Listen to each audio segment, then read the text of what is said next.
Who'd you talk to? What's going on? It is me, Mike Leopard King Mike L. This is Legit Paranormal, brought to you by legit podcast.com. It is May 28th, 2023.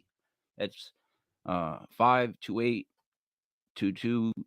for the math geeks. What can we do with that? Oh, goddamn. 2 divided by 8 divided by 2 is 4. 5 minus 4 is 1. I know there's going to be a way to make another one there. I'll figure it out. 3 minus 2 is... I give up. Usually joining me, as always, is Buddy. Money. Fair. But joining me as sometimes the man they named Paranormal after, if you look it up in the books that I wrote, Joey Paranormal. What's up, Joey? Good evening, Mike. How's it going? Good evening, Mike. How's it going, man? Long time no see. No, it's been going good. I shaved. I noticed that. I am rocking the exact look I was told not to. You ever do that? You ever do that? Actually, yes, I have. Yeah. Yeah, and it's always a mustache. Yeah. They're like, don't just. All right, we'll see. You look like a cabbie. Yeah. Yeah. Let's see how long I can make it go. Yeah. What do I care? I mean, it doesn't matter. That's my whole point. Just like, what is. All right, Joe. Welcome back. Though it's been a while. Thank you. Yes, it's been very, very busy. A lot of things going on right now. A lot of balls floating around up in the air. Yeah, there really are. There's a lot of paranormal balls being floated up in the air. Good. I was gonna say, should I do a beer of the week? I do have one. I could do. You can do it quick. Yeah. Yeah. Beer of the week. Not in honor of Buddy, because that has nothing to do with anything Buddy's doing or going on, but just because he's not here, I figured I'll keep the tradition going. Voodoo Ranger Juice Force IPA. I was in Charleston, South Carolina last weekend. I have not been able to find these in anything but a variety pack up here in the great Northeast, and I had found a 6-pack in Charleston, brought them back with me. Not that they're anything crazy special, but they're delicious and I love them, and I will be drinking them on the show. Got excited, huh, Joe? Very. Oh yeah, maybe a little too excited about that. One of the best IPAs I've ever had. Hey, speaking of one of the best, joining us, Sin Schrader Hill. How are we, Sin? Hey, I shaved too. I didn't shave. Clearly. I just wanted to fit in. But you look good. You know what it is? I haven't seen my chin in forever. It's like I have a chin again. Like it's like now you have it. Yeah. I don't. It feels weird. You are rocking the cabbie look. Yeah, I am. You are. I might go. You know what? How great would it be if I did like Lyft or whatever you want to call it, Uber, dressed like this? But I'd get first I'd get a hooded sweatshirt that was thin, right, with a leather jacket over that, and then I'd be the cabbie, and I just pull up. Right. You need a yellow Crown Vic though. No one would ever get in that perfect. car. No one would ever get in that car. No, you'd say get in. So, Buddy usually does the introductions, and he usually bumbles through them. Now, who would like to try to do an introduction? If not, I will do the introduction because I didn't even prepare you guys. So, what do you know? Did not. No, not at all. Mike, I think you should go for it as I watch my dog destroy my living room. All right. So here's what I gathered from what I watched, and I'm going to talk about it like she's not in the room because she's not in the room technically yet. Here's what I got about her. She started out on a path of a journey, and she seems to be on the right side of things. She seems to be doing things for the right reason, and I feel like she's one of those people that caught like a snowball effect when it comes to that idea. I don't know. Maybe I'm wrong. Maybe I'm right. I know she's a paranormal investigator. I know she's at an emergency paranormal investigation, which my first question when I bring her on will be, what makes it an emergency? Ooh. Joining us, Sarah Normal. How are we, Sarah? I'm great. How are you guys? We're doing good. Great. You want me to jump right into what makes it an emergency? Oh, yes, I do. It's not really anything as exciting as it sounds.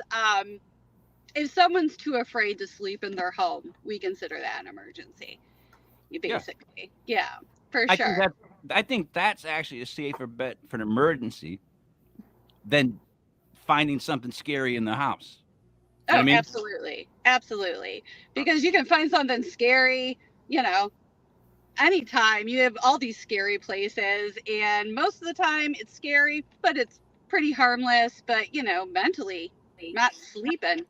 That's tough. Let me. Can I ask you something? Does it make do the people? And Joe, you know this because you're the tech guy. Does it make people feel better the more stuff you bring in? No, listen for a second. Hear me out on this because it's all a psychological thing. This all of this is in a sense. It is like you got to calm them down. There's a whole thing that's going to be done with them. Mm-hmm. I think that if they saw, right, Joe, they saw like a light rack coming in with like, the cameras and the different recorders. You know, like how some guys have like 100 and then like Buddy has 1 and then there's people in the middle. You know what I mean? Like that kind of thing. He's not here so I can zing at him the whole time. You know what I'm trying to say, Joe? It's definitely I don't want to say a false sense of security, but it gives off the impression that you know what you're doing or that, oh my God, look at all these toys and gadgets. It's sad, but it is true. I mean, if you're going into, because we've investigated residential homes with someone who didn't believe in the paranormal and just had no other options and no other avenues but to have someone like us go in and they don't. The more stuff you bring in, the more they're like, wow, look at this team. They must really know what they're doing. I mean, I have a couple bins. I mean, I have a lot of like recording and video stuff, but I mean, sadly, that's kind of the misconception. Does that make sense, Sarah, what he just said for a long time? Yeah, I think I think both. I think it definitely makes sense. Now, I'm a student of parapsychology, so I'd have to be with Buddy on that. I myself don't rely on a ton of equipment. But we've got a big team and we have people of different beliefs. So we try to mix everyone's stuff in there. So, yeah, I think people like the gadgets. I think you need to be careful of that because obviously you run into people that are telling you they're terrified because they want you to come over with all the gadgets, right? And if you bring said gadgets, they want proof. Yeah, they What do you mean there's no proof? You just set up a whole movie studio in my kitchen. Like my dog's been down in the basement crying for about 2 hours. You got nothing? Like that's what I would think. I speak for the dumb. I apologize. It's a group I represent. That's when you have to. I'm sorry, Mike. That's when you have to try to explain the fear cage and what's going on that's really happening in your home wiring system and things like that. Well, right. one of my favorite tropes is the person who has a recliner or a chair right underneath a ceiling fan, because ceiling fans have high EMF runoff and that can cause a sense of paranoia just sitting in your living room if you're sitting under some kind of fan. Right. Always little things like that. We had a case a couple of weeks ago where the people actually had installed security cameras inside every room of their house.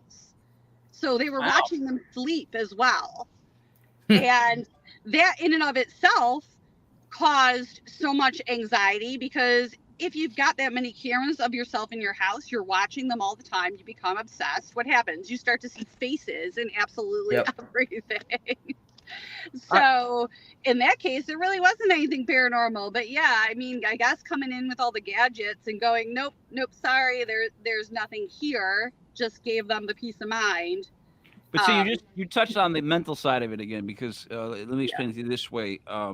Like it's almost like a soothing effect of what's the best way I can put it?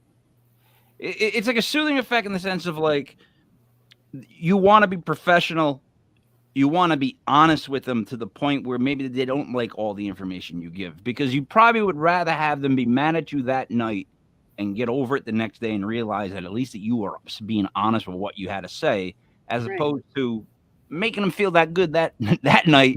You can get out of there with your lights and everything, and then you got to hear about it a week later. Is that the tying to me, or does that make any sense to anybody else? Sarah? It does, but you also run into those people that when you do tell them there's nothing going on, they get pissed off and they call the next group and say, well, they didn't know what they were talking about. So I want to see what you guys find. And they go through group after group after group after group. All right. So then I'll bring this up to Sarah. Then Sarah, should groups have like a 4 to 6 month moratorium? Or should they, like, seriously, where they let the other group go and then they don't touch it for the sense that they're all working on the same level? In other words, if you're going to give this team credibility, I guess teams don't want to give each other credibility. Is that what it comes down to, Joey, in this paranormal world? Anyway, Sarah, go ahead. Your thoughts on that? Good luck finding out if a group has already been there because the homeowner is not going to tell you. Good point. They are not going to tell you until, I mean, yeah, that would be great. they're not going to tell you until after the fact, like Sin said, oh, we didn't find anything. Well, you know, so-and-so came in with an SLS camera and look, they found a person, you know, sitting in this chair that looks humanoid because the SLS mapped the chair. It's like, okay, well, then we have to explain to them how SLS cameras work, and we're the bad guys. But I mean, yeah, there should be something like that, because I think there are paranormal chasers that just want someone to come in and tell them their house is haunted. That's definitely an aspect that because no one ever wants to address the fact that I know for a fact, and I don't know for a fact, that all three of you have had at least one person that wanted you to do an investigation that was just, it was off. You could tell they were pulling teeth, they were pushing for it, and it was just off. Am I right to assume this? Oh yeah, Like, for sure. They want a show. They want you to come in and do a ghost hunting show like Amy Bruni, you know, Zach Bagans, all of the big wigs. They want you to come in and do what they see on television, and we don't do that. That's not reality. And so that's why we. Oh, sorry to jump over you. No, you just jump. In our initial interview, so our initial interview before we even agree to take a case is really important, which I think a lot of groups, unfortunately, are skipping. And one of our questions is, do you watch paranormal television? Another one of our questions is, will you accept normal explanations for your activity? So we do try to weed those Do you take out. medication? Yeah. That's another question. Are you on recreational drugs? Do you like to drink? No. Is there a history of, I don't know, in your family? Like, absolutely. They may say that's a little too personal, but you could be like, look, this is something serious we're dealing with, and I got to kind of know this because I got to really figure this out. And I hope teams are doing background checks before they go to homes, because, you know, some of the situations can be quite scary or quite dicey if you don't. Because there could be heavy drug use, and a simple background investigation could find a criminal record of the homeowner before you even go to that location. And, you know, obviously some of it could be medical, some of it could be mental. That's touchy subjects. I can't act like I'm a therapist. I can suggest it. Hey, you don't have anything paranormal going on, but, you know, maybe you should go outside. Don't be shut in your house. Talk to somebody. That type of stuff. Well, so there's so many levels in my head of, and you know what's funny is I'm talking. You guys have all been on investigations with teams. It seems like you start off with that, right? Well, first you peel back the whole that layer of it, and then you've got to be able to, I guess, tell this person. I don't want to use the wrong word. I guess what I'm trying to say is that you don't want to intrude on this person, but this person has to be open for you to get any kind of information, because what you do is not a bunch of just boxes and things that click and buzz. It's, I got to figure this whole story out. Like it's almost like detectives in a sense. You're doing just more than this. You need these pieces, because if you don't, you have no idea where this piece goes. You know what I mean? Like, it all needs to come into one. I know that I just did a Joe Paranormal on that, but you get what I'm saying? Somewhat? Yeah, I mean, it's the interview is probably the most important. Interviewing subjects, interviewing witnesses, taking their stories, because anybody can walk into a spooky old building. When you're doing residential, the witness account is what the important part of it is. And since we currently don't know what ghosts are technically made of, there is no detector that you could point it at it and say, there's a spirit right there. So you're right. You have to take the interview into account, the witness testimonies, and then you have the data from the equipment. And then don't you want to just check the house for like noises? Yep. Yeah. Things that buzz and click, that a window that's just a little bit rattled. Joe, am I right on this? Like, don't you want to check all that junk? Yeah, that's one of the first things that we do is we'll do like a 15-minute quiet session to kind of listen to how, Because every house has weird bings, bangs, booms, all that kind of stuff. So You should have always stopped at bangs.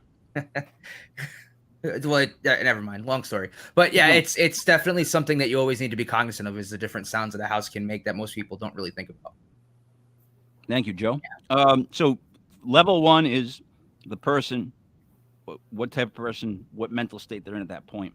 2 is the house itself, possible noises. 3, I would think, would be the history of the house. No? Yeah.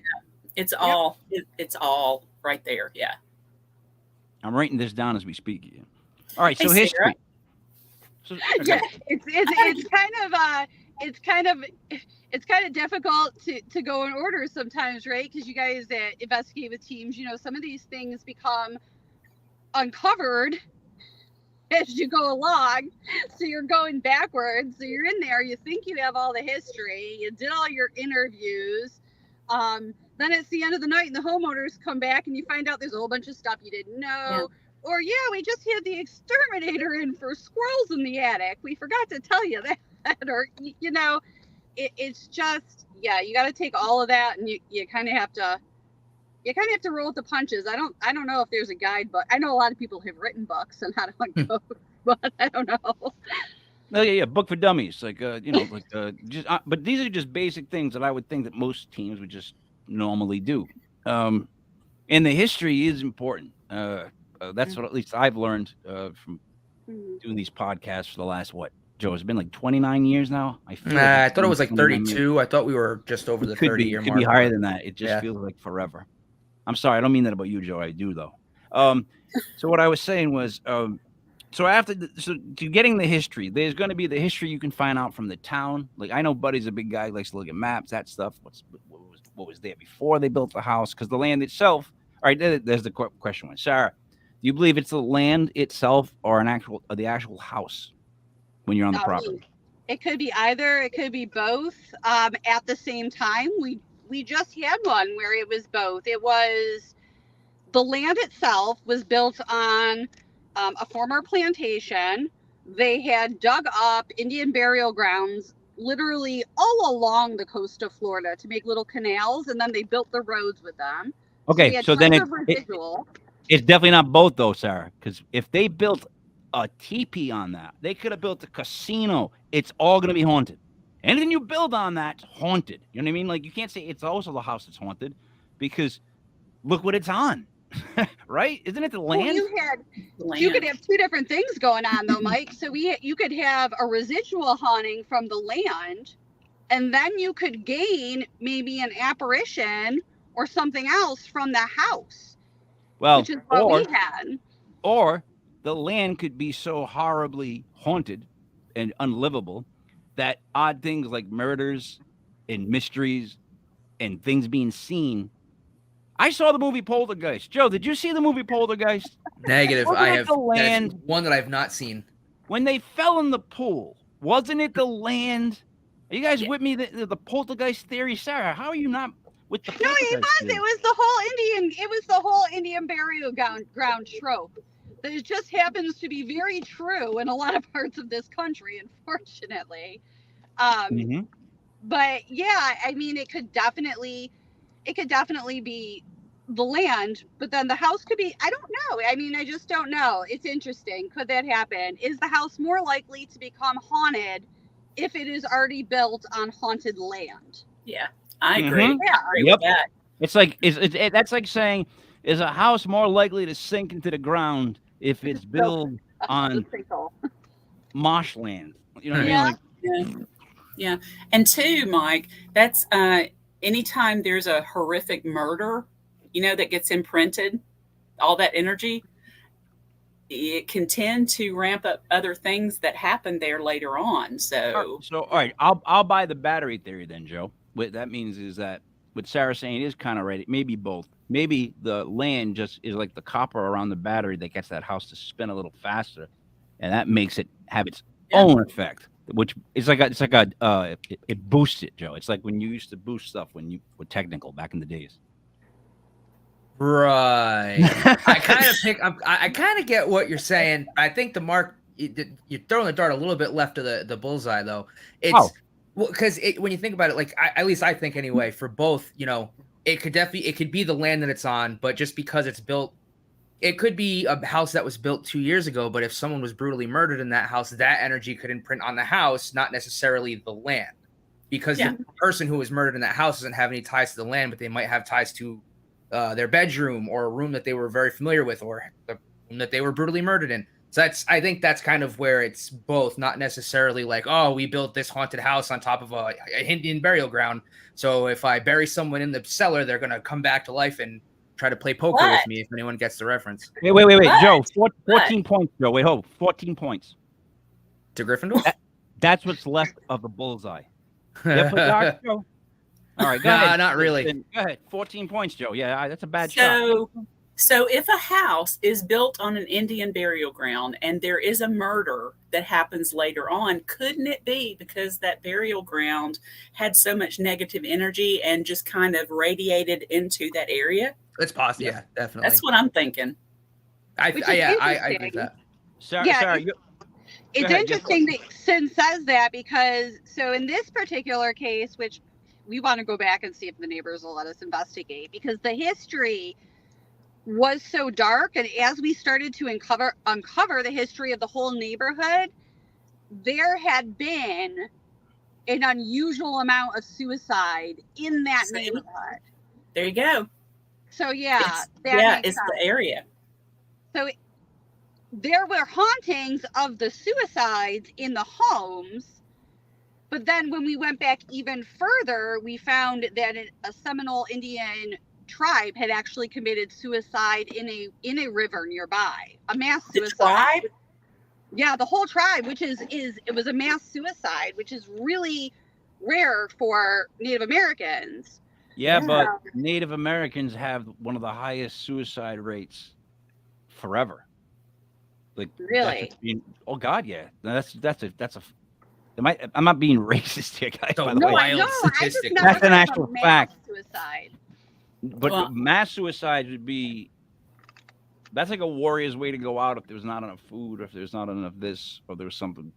There's no other, like, they're not all depressed. You know what I'm trying to say? Like, all at the same time. Right. If it's a mass suicide, there's a reason they're going out for some sort of.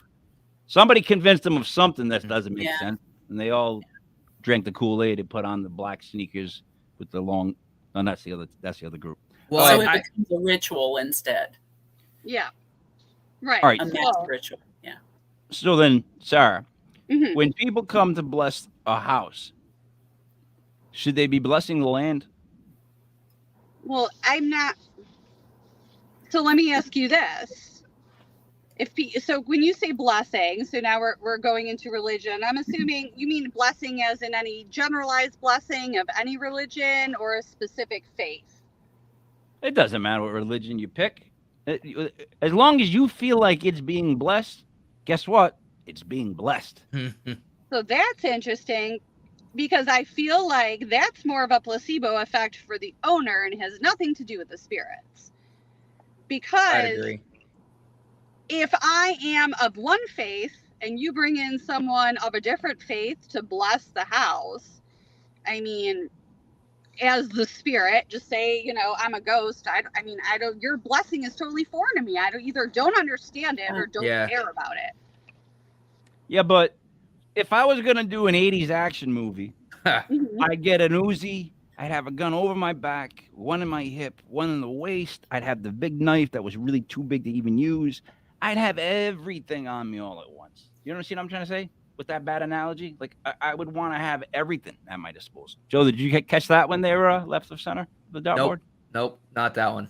No, really? You're losing me. You're slowly losing me. All right, I apologize. I mean, I just think of it as, we all think of the land, Native American land, because obviously that's who was populating this land before the British came over and all that fun stuff.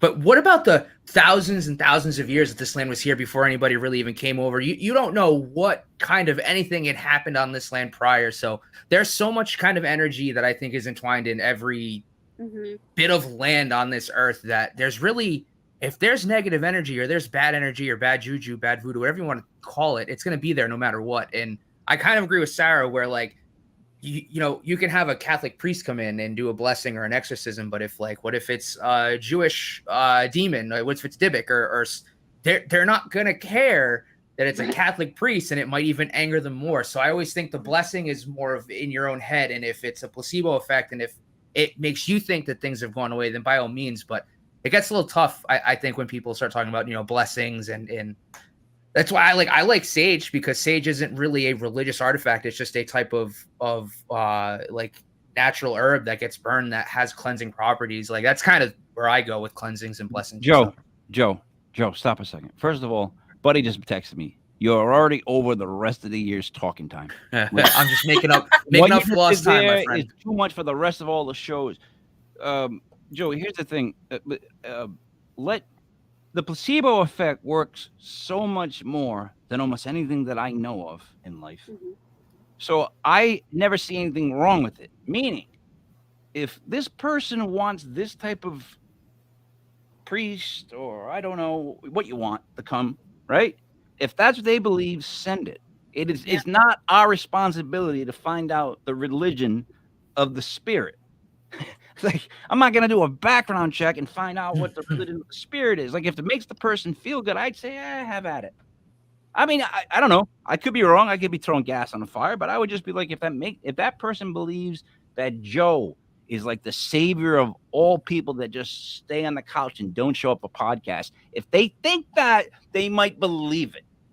You follow that? Ouch. Sorry, Joe. I didn't mean you. It wasn't even you that was talking about. The other Joe. No, I get it. You know what I mean? Like, no, not you. Always... Not you, Joe. Not you. Sarah. The placebo effect, Joey. Good thing I brought Buddy. two. Damn. Buddy's really getting upset. Your thoughts, Sarah, on that placebo effect? It is kind of effective. So, I mean, like, I guess so what you're trying to say is you want to be able to go in a place professionally, figure out what's going on there first, and then maybe either take care of it or recommend someone that could take care of whatever it is that they're dealing with. Yeah, absolutely. So we ask people what their faith is. We're going to respect the faith of the homeowners, no matter, what their faith is. I'm not versed in every religion, so I'm not going to be able to necessarily bless or help them in their home in that way, because it's out of my wheelhouse. But I mean, the first thing we need to do is we need to, go in there and identify what's happening. Is it residual? Is it some sort of consciousness? Is it some sort of something archetypal, something else? And then we can make our recommendations. And we always ask people, like, what do you want out of this? And some people don't care. They're like, look, I'm cool with it as long as I know that it's harmless and it's not going to bother me. Just give us some tips on how to coexist. But I think you have something going there on the placebo effect, because we do know that homeowners that are feeling more safe, more confident, tend to experience less. That, if you want to have someone come in and bless your home and that makes you feel safe and confident in your home, and you're putting off safe, confident, positive energy, then the activity is probably going to die down. So we have no problem with placebos. We use them all the time. We have one. Have you ever heard of rare earth magnets? Rare. Yeah, they're magnet. You can get them on. They're just powerful magnets. You can get them off Amazon, and there's been some sort of theorizing that if you put them in the corners of the home, now they're dangerous to pets and children, so away from up high on a stud or something, that if it's a residual haunting with a lot of negative energy, that sometimes those magnets can help. We've recommended those to people. They've said they've worked. Is it a placebo? I don't know. Do they feel better and they're back in their house? Great. I don't care. Like, you know what I mean? Like, they feel better. That's like a big wooden fork and spoon for the Italians. Yeah, I'm Italian. You know what I'm talking about? The ridiculously oversized fork and wooden spoon that we would have hanging up. Why is that up? Oh, good luck. How is that good luck? We're never going to use them. I don't know. Sin, question. Yeah, I've got a question about when you interview the people before you go in. Do you do a questionnaire? And if so, how many have not filled them out and not gotten back to you because of that? I have that all the time. I actually have now insisted that I do a Zoom interview and I ask them the questions and they have to answer me or I'm not going. So, because they won't fill them out otherwise. They won't. I mean, you'd be surprised how many people want help and it's hard to even get them on the phone. It's like, but you want me to show up at your house and I've never even talked to you. That's not safe for me. I'm not afraid of ghosts. I'm afraid of them. I'm afraid of the meetings. Here's where I get caught too, because I know what you're saying there, but at what point does some sort of parallel activity eat away at somebody to where they're babbling, like they're not even like themselves? Like, how do you judge that? Like in other words, if I had to deal with something that was like flying around my house for like a couple of weeks, you know what I mean? I couldn't get rid of it. I would eventually be, me, I'd have a temper. Like I would just be angry at the world. But like that's what would happen. You know what I'm trying to say? So how do you gauge that? Because you ask how long it's been going on to gauge wear and tear? Yeah, we ask how long. I mean, personality changes are quite common. So unfortunately, when there's something paranormal, you get in sort of a secular pattern. So the person's traumatized by the paranormal activity, which makes them on edge, which makes their energy shift, which causes more paranormal activity. I would say it's a sixth sense. You just have to know people. Now, I'm a former flight attendant. As a real estate agent, I have met, talked to, chatted with thousands of people in my lifetime. So I guess I just try to be as good a judge as possible because I also have a responsibility to my team and not to bring them into an unsafe environment. So it's difficult. I'll tell you something really quick. My sister-in-law was a flight attendant. And if you notice when I say it, I still have to pause to make sure I say flight attendant. I have to. Stewardess? Exactly. Yeah. But you know what? And it's look, it's so weird because it's like I have to now slow down because I know I'm about to say something that like I can't say or I shouldn't say. Either way, it doesn't matter. It's not like I care. It's just that I have to make a mental note on certain words to stop and then say them. Because I didn't know that was even a bad word till somebody told me, hey, you can't say them. It doesn't bother. It never bothered me being called. I mean, people are sensitive. It doesn't bother me if someone called me a stewardess. Yeah, my sister-in-law didn't care. She didn't care. It was usually the nicest person on the plane. They're going to call me stewardess, fine. Just don't call me anything else. Yeah, airplanes are nightmares. Joey, you got a question you like to ask? You just keep it under 10 minutes. I don't know if I can do that. Actually, I do have one really quick, really short. Can you just talk more about the Rhine Institute and what that was like studying there or continuing to study there and some of the things that you've learned while you've been there? Oh, thank you for asking that because I adore the Rhine Institute. So I don't know if you've read any of Lloyd Auerbach's books. He's a pretty well-known parapsychologist. He's one of the last people to get their actual degree in parapsychology at JFK before they shut the program down. And I was a big fan of his books. And so I decided to take a class with him at the Rhine Institute. And it's so refreshing to be in a space where you can believe, but then you can also balance it with some sense and reason and actually bring some of the science into it. And it dispels so many myths. So people like to say that they're a parascientist or that they investigate the scientific way. And what I've learned at the Rhine is that parapsychologists don't consider it a science like chemistry or biology. It's an applied science like psychology, for the living.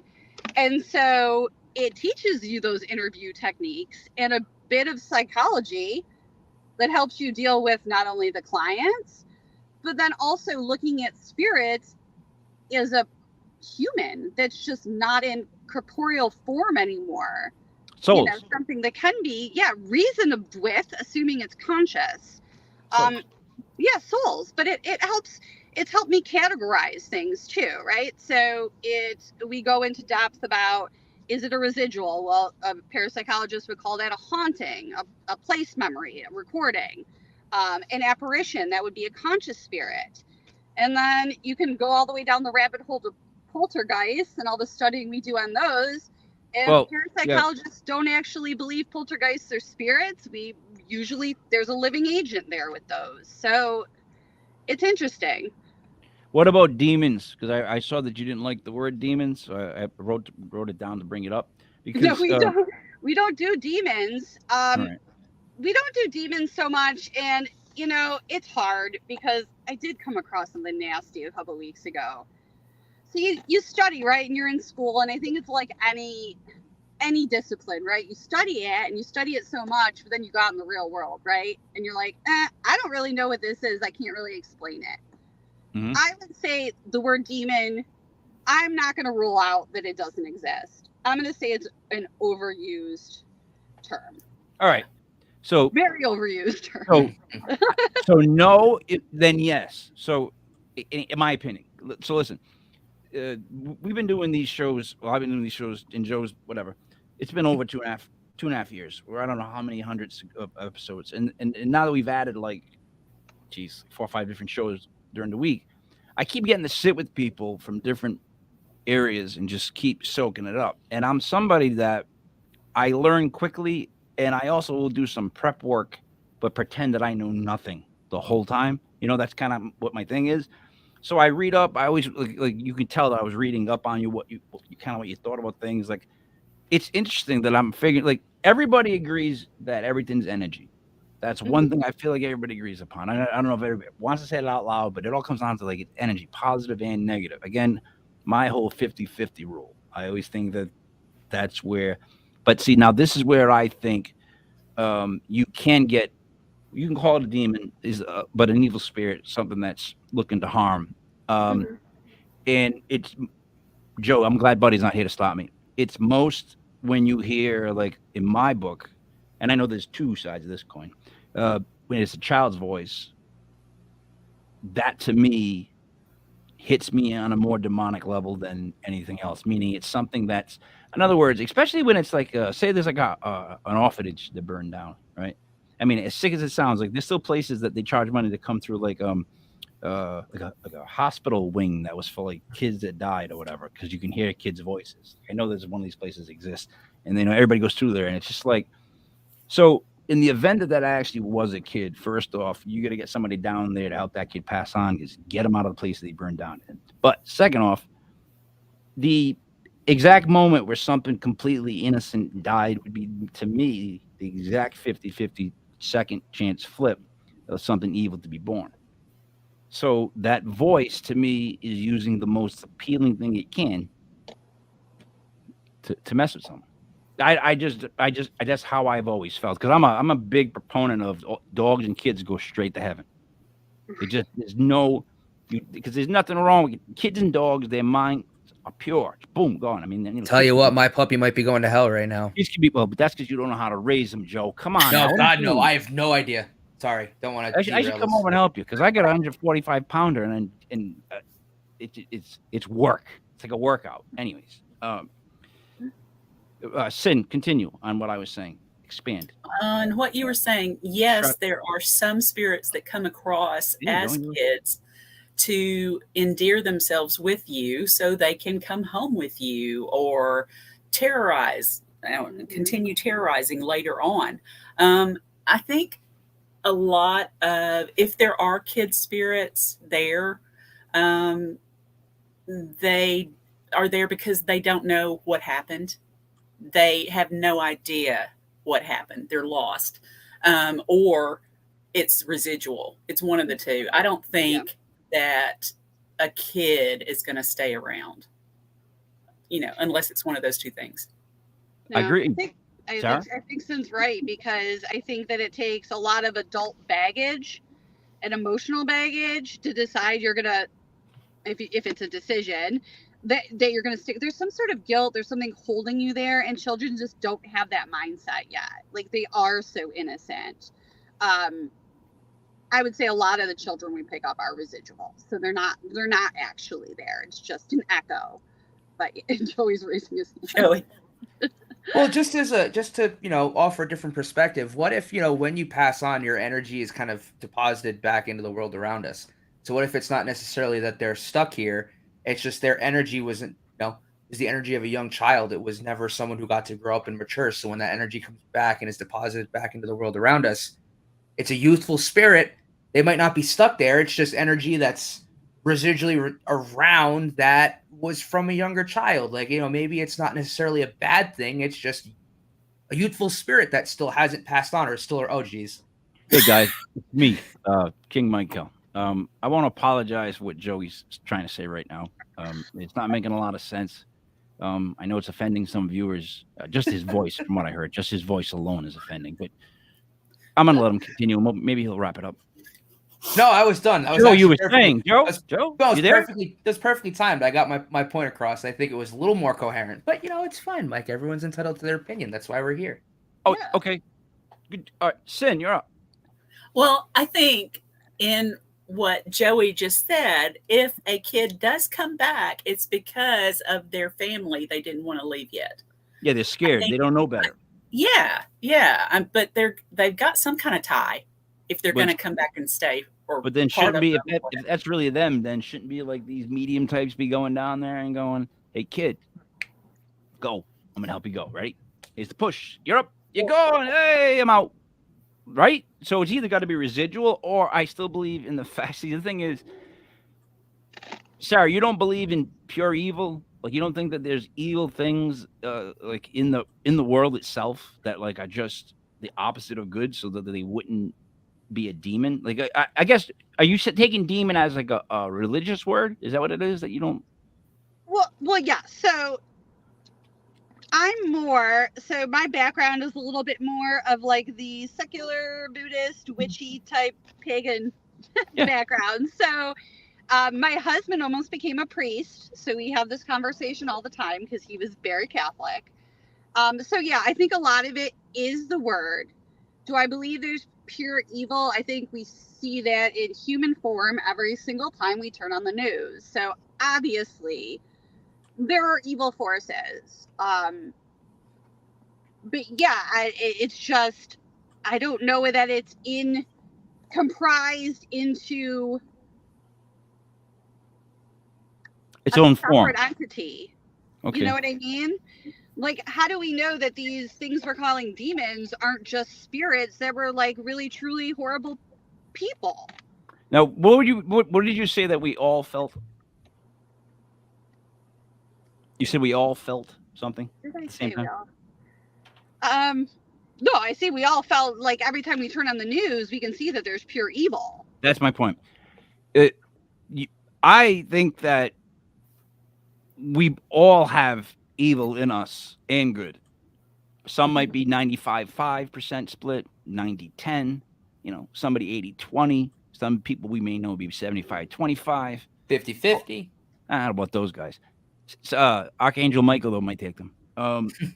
But, like, seriously, then some that are 10% when they end up in, killing people. I just think that, like, every day there's somewhat of a mental battle between good decisions and bad decisions in everyone's head. Like, I don't, I think everyone's nuanced. Like, I don't think anyone's, like, really a good guy, really bad guy. They're just more of a good guy than they are a bad guy. Does that make sense there, Sarah? Or am I way off? It makes sense, and I think a lot of it, this goes into anthropology, like a lot of it has to do with the culture you're raised in and the advantages you were given as a child and the way society gets to you and the things that happen to us and how what I believe in, you mean? You mean what I believe in? No, I mean like for whether or not people end up being more good or more bad. So I agree. Yeah. It's a complete gray area, but I'm not sure we're born that way. It seems like everybody given more opportunities seems to make more mistakes. Right? Like it seems like these people get richer or get bigger or whatever it is they want. They want that more, and then it always comes with something bad. There's always that negative part that comes with it because there's that 50-50 split, right? Well, there's definitely more temptation, yeah. So that's my point is like it's I think the people that try to block out and act like everything's good and try to be everything's good all day long. It's just got to be good. They're just setting themselves up to be disappointed. Like it's like waking up and being like, I'm not going to be aggravated at all today. Not once will I get aggravated. I guarantee it. Like that would aggravate me right there. I'd already before I had coffee, I'd be aggravated myself for saying something so stupid because I know I'm going to get aggravated, which I just did. Joe, no, let's go back to Sin. Sin, you got another question? I do. In 2006, you had a near-death experience? Yes. And relatives came and visited. You know, that's what I'm writing this last book and the next book on. So I want to hear about it. That's awesome. No, I love hearing near-death experiences and talking about my own. So it's interesting because I didn't talk about it because I wasn't sure what to classify it as for a while because I didn't have like the light in the tunnel.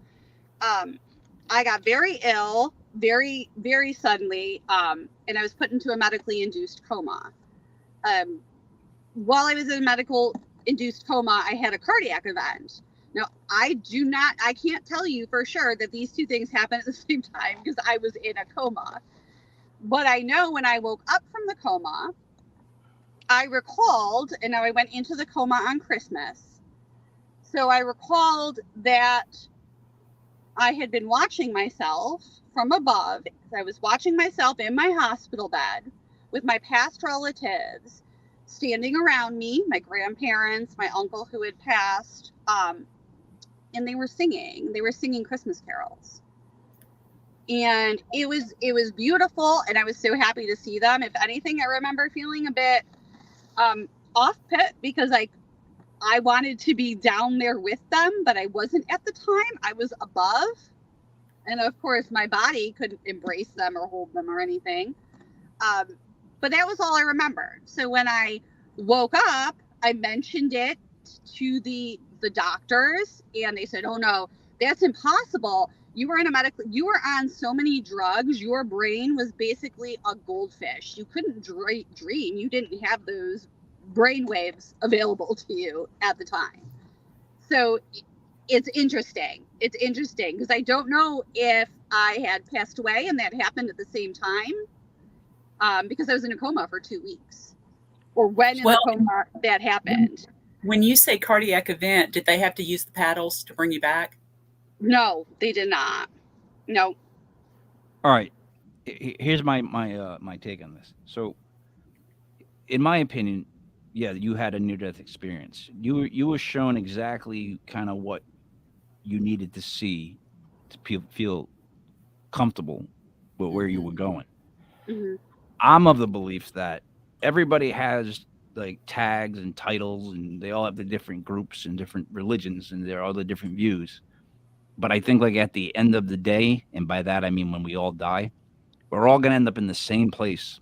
And that place doesn't even care about names. Like we're going to think names are important. Like we're really going to think like we're important. You know what I mean? Like, and then we're going to get there and they're going to be like, ugh. We're all going to go one direction. Like that, not the band, but you know what I'm trying to say? Like, I just feel like that. I feel like everyone has these different opinions, but I think when all is said and done, it seems like everybody has very similar near-death experiences. Who's being called? I don't know. It seems like it's ringing in this car, but it's not my phone. Joe, you Not me. Not me. It's off. I never get called. It's kind of exciting. Yeah. Let's just I say wonder hello. who it is. It's Hello? actually in my friend's car somewhere, I think. Hello? Can we leave a voicemail? Yeah, I was gonna say let's answer it.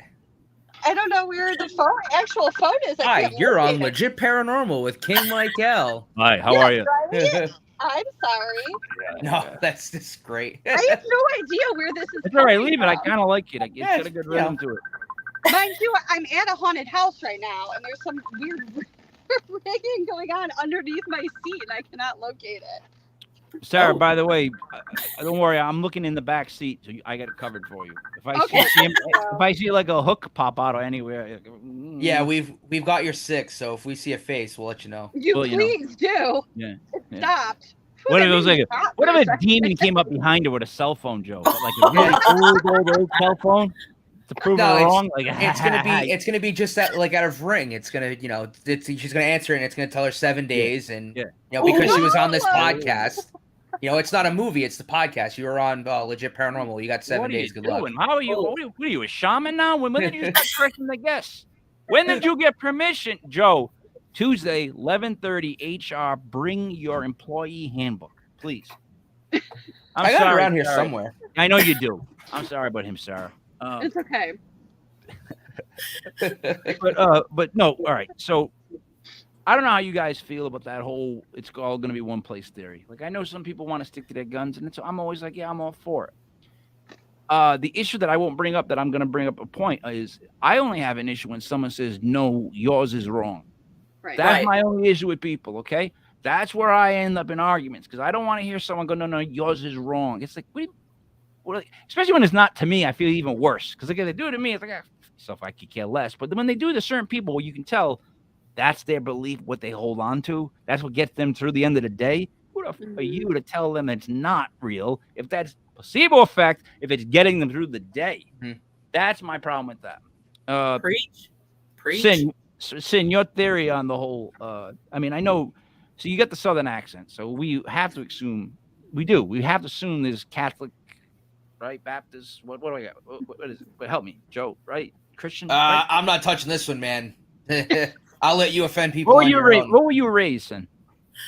I was raised Presbyterian. Oh, Presbyterian. So I've lived. I don't know. Dumb question. What's the difference? What's the difference? It's 2 steps down from Catholicism, pretty much. 2 steps down. Yeah. Joe, did you know there was 2 steps down? Episcopalian. You got like Episcopalian underneath, and then Presbyterian under that. No, I was always told when my mom was a kid that she was Episcopalian, so we were Episcopalian. But that doesn't mean anything. Well, I mean, my buddy Ray was Presbyterian, and then so everybody was something different. I just never knew what it meant. Like, I mean, I know what it means now. There's so many offshoots. I want to hear you explain. There is. But no. I mean, to me, everything but Scientology makes sense. Scientology does not make sense. Everything but Scientology makes sense to me. Scientology does not make sense. I'm just trying to say I think everything makes sense. You, Joe, you think so? Like, yeah, I mean, certain people. We've talked about it on the show before. Like, I consider myself an atheist, but I do want to believe in some type of something afterwards. Whether it be an afterlife, reincarnation. I'd like to believe there's something there. But I do base a lot of things I believe in fact, in science. But I will. Everyone needs a faith. Everyone needs something to put their eggs in, something to believe in. So I don't like the problems that religion causes, but I don't care if someone wants to believe something or other. Everyone needs something to believe in some kind of faith at the end of the day. Okay, so my quick question on that is, by definition, should not an atheist really never have a dog in the fight with any conversation in religion? You're not wrong. It. So, like, I mean, in other words, it seems like I got Smurfs running around my backyard. I'd be like, yeah, all right. I wait for her to finish because I don't believe in Smurfs for real. I mean, I hope not. I just don't know what else to label myself as, because I'd like to believe a lot of these things and a lot of these end games are real. I just don't. I don't know. It's, I'd like to think something's there at the end. That's kind of that's where the I'm thing. at. You don't have to believe, but I say this all the time. So I don't know if you believe this, like. In those last moments of life, I still can't believe an atheist that doesn't at one point throw out a Hail Mary prayer. Everybody must throw one prayer out. I would. The Bradley Cooper, I'd say a prayer right before I was going. If that someone told me that's going to work, and he's a nice here. So I mean, that's what I would do if they told me it was going to work. Eagles still haven't won a Super Bowl though. What's that? At least not recently. Well, I was going to say the Eagles still haven't won a Super Bowl, but they did. What are you talking about the Eagles for? Bradley Cooper Eagles. I'm sorry. HR Tuesday morning, 4:00. No, Joey. Thursday, 2:30. The mental health department on the 3rd floor. You're not even making sense anymore. I said Bradley Cooper, which was a real reach from what I was talking about. Then you took it so far to Philadelphia in Sports Buddy, and they both went blank. Have you never seen Silver Lining Playbook? No, I actually got the reference. My husband's an Eagles fan. I got it. Oh, look, maybe I did my research, Mike. Maybe I did my research. I didn't, but maybe I did. No, That would have that's not been it. That's stalker not it. level research, Yeah. though, Joey. That's No, not what the I'm upset about. coincidence is pretty. That's it's not pretty what I'm wild. upset about. That's not what I'm upset about. You know what I'm upset about, Joey? Yeah, I know. You know what I'm upset about right now. Oh yeah.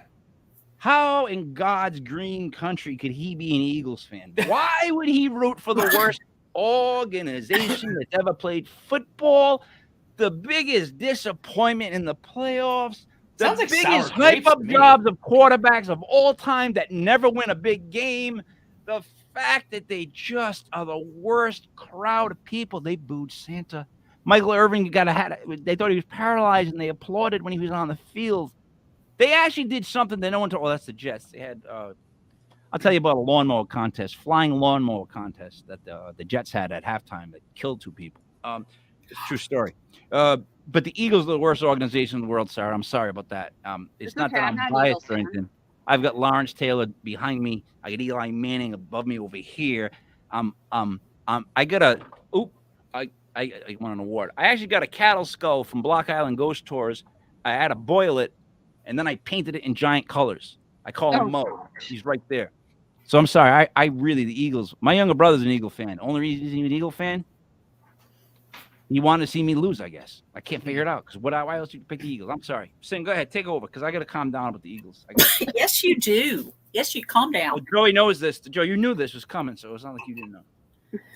Okay, so let's go back farther. Haunted house, growing up in. Tell us about it. Well, there were 2 different ones.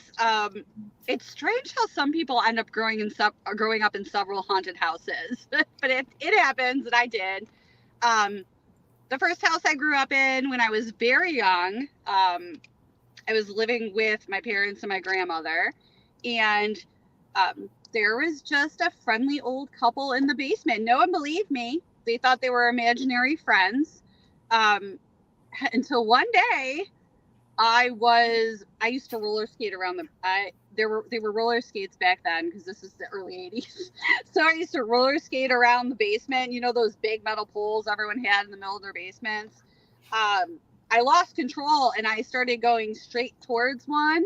And all of a sudden, a giant stack of boxes of old stuffed animals just happened to tip over in front of me, spilled out the stuffed animals, and I landed on top of them. And my mother was on the stairs watching. And after that, she believed me because there's no way those boxes should have tipped over by themselves or at the exact moment to save me where I would trip and land on the soft stuffed animals instead of smacking my head into that pole. You know what? You know what, though? The older you get, and thank God you're not that old, but the older you get, you have more of those moments. Right. Like, no, I had one. I'm trying to Amen, carry Mike. a 40-gallon snake tank out of the 3rd floor, no turn, and it was still filled with sand and rocks, so it's very heavy. And I'm turning the corner, and I lose grip, and my head broke the tank like a baseball hit it, and it shattered and completely just fell on me. And lucky, I fell backwards, and I took the bump like a wrestler. When I fall, I tend to tuck in and take it on my back. If I would have turned, I would have went down the flight of stairs. And I was completely unconscious, and I had a concussion. And like my daughter found me on the stairs, like trying to pick up the glass. Oh my God. Like, and I've had a couple of those. All head injuries, by the way, Joe. So that explains a lot. Yep. What I'm trying to say is, like, yeah, those are those moments. But don't you kind of have that like weird? Everyone has that weird red pin of events that changed everything completely, like that, right? So you must have a bunch other than that one, like starting off in the middle, like what happens next. The most recent that was like, oh, I really still want to do this. Oh no, it was, well, the first one that happened when I was 16, we moved. And so I don't know how familiar you guys are with like Western New York. So Not even a little. I grew up like near Niagara Falls. So like Canada, like I could see Canada. It was like right there. I've been to Montreal. Okay. So there was an old fort, pre-Revolutionary War fort. The house I was living in was initially part of the fort. It had now become part of the town, subsequently several years later. But we lived so close that I would just go like wander around the fort area with my friends at night. And at the time, I was dating the groundskeeper's son. So we're inside the walls of the fort where there's Is this a movie now? This sounds like a movie or a Scooby-Doo not. episode. This I'm is trying to my figure this life. one out. Go ahead. And that was the first time I saw we're walking around the old cemetery because it was near where his house was on the property. And we saw like a full-bodied apparition of a child, Mike. It was a child. And I don't think it was a demon. Or it could have been a very short, young-looking person. But there was like a lot of, it's true. However, the grave that the apparition was standing next to was, we went back the next day, we couldn't see at night, was the grave of a child. And that was like, this is real. This is real. I saw it. You saw it. We're not crazy. This is real. This is definitely real. You want to know my only issue with graves? I'll be honest with you here. So, Joe, you got a drink on you? You still get your booze on you? So, growing up, strictly Italian, in an Italian neighborhood in Rhode Island, which we used to frequent New York a lot. All the crime bosses, like Petriarca, would use Rhode Island as like his safe zone to travel in between Boston and New York. That's kind of what Providence was. It's like all the Italians landed on Federal Hill and then they spread through. So, Joe, did you drink, by the way? I did. All right. So basically, growing up like that, we were taught that, like, if something's wrong with the house, you leave. You just leave. And, like, it's crazy to say that, but it's true. You just leave. Now, I don't know why anyone would even move, I guess, in the first place to some place that's on something that could. Do you see what I'm saying? Like, I want a nice piece of land. I don't care about the neighbors. Just don't put it on an Indian burial ground, right? That's all. Don't put it on some other place where a bunch of people died or there was some sort of. Were there any murders in the house? Were there any sexual assaults or any maimings? Please tell me this up. This is what I'm asking the real estate agent. I'm being dead honest. Like, I'm chicken. I'm not moving into no haunted house. I don't even like going on the adventures with these guys. They scare the crap out of me just hanging out with them. No, not really, but I like to play that on TV. Sin, would you like ask a last question before we wrap up? A last question. And you can plug what you want to plug too, Sin. Well, okay. So I do want those stories if you would like to add them to the book. Where should we send them? Yes. Send SchraderHillAuthor@gmail.com. Okay. Or on Facebook, Send Schrader Hill Author. Yeah, and I would like you to message. I would like to actually talk to you more about that experience because I'm interested in if you would think that was more of a out of body or a near death or a combination there. It sounds like a combination, actually. Isn't it kind of both? Isn't it kind of like you're on your way? It's similar. You're just caught in the middle. That's all it was. You were on your way, dude. No offense. Like, that's what you Yeah, had. but she came back. So, yeah, she wasn't finished with something. Absolutely. You know what? What's funny is that's what we always tell everybody too, because that's like the best thing to tell somebody. Like when I made it through, you made it through because you're supposed to finish something, and I'm thinking in my head, swear to God, I'm thinking I made it through, and I just kind of want to relax. Like I'm okay with that. Like sometimes, that it's like, oh, I'm good. No, I don't gotta finish anything. I think I just finished it. I made it through that. House maybe money. It's just to tell the story. True. Right. True. Your book. I'm sorry. This is your book. Go ahead. Thank you. Thank you. Sorry. The Eagles threw me off. Go ahead. I love that tag at the bottom. I don't agree with the rock band, though. I love the Eagles. No, I know, but just for the argument, I'm not going to even take the rock band. But good. So, your question? I just asked it. All right. I'm sorry. Sarah, did you answer it? Then Joey, I'm sorry. I'm trying to keep up with the people talking. Joey, your last.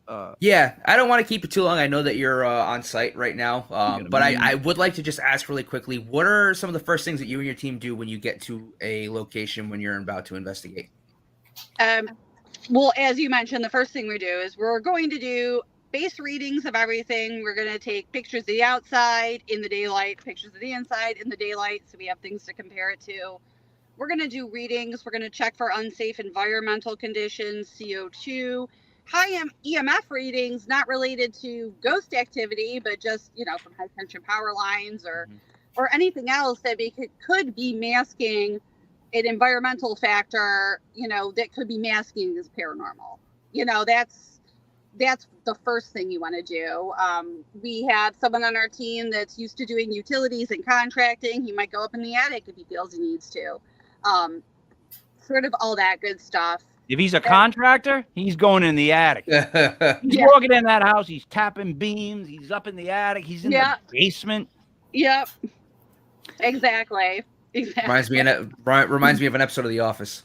It's just how it goes, though, when you get a contractor in the house. So, Sarah, first off, thank you so much. Before I'm going to give you a chance to wrap up what you want to plug or talk about. I appreciate you playing along with us. I appreciate how honest you are. And you leave the impression that you're doing it for the right reasons, which I think we all appreciate. Like, that's literally at the end of a conversation. I always want to feel like the person I was just talking to was doing it for the right reasons. Doesn't happen all the time, but, you know, some people get different agendas. But I appreciate that. So what would you like to say to wrap up? So we're very proud. Yesterday we got our paperwork in the mail. We are officially incorporated nonprofit in the state of Florida under the name Ghost Advocates. We are setting up a charity for local autism charities in the Florida area. That's awesome. 2 of our team members, both their children are autistic. It's something very close to our hearts. It's called Spectres Shining Light on the Spectrum.